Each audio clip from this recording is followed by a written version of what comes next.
Hello, today we will guide you through how to edit received email in Outlook.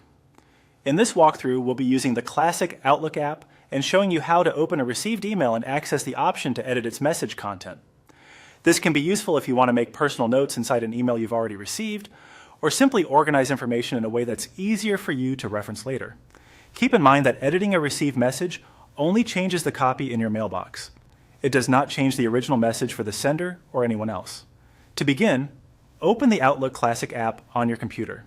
Give it a moment to fully load so all folders and messages appear correctly on screen.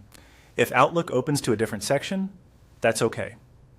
You can still navigate to the correct location in the next step. Once Outlook is open, look to the left side navigation panel and click on Inbox. This will take you to the list of emails you've received. If you have multiple inboxes or accounts connected, make sure you select the inbox that contains the message you want to work with. Next, find the sample email or the email you want to edit and double-click it. Double-clicking is important here because it opens the email in its own separate window.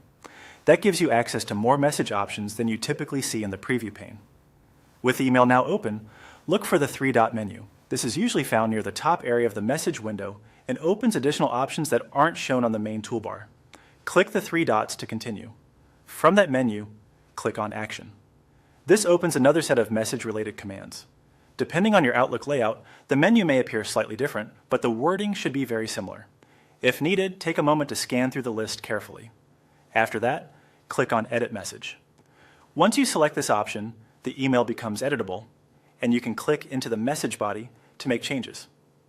This is where you can adjust text for your own use, such as correcting copy details, adding context, or cleaning up content for easier reading. And that's it. You've now accessed the edit function for a received email in Outlook. If you make changes, be sure to save them before closing the message window so your edits are preserved in your mailbox. Thanks for following along.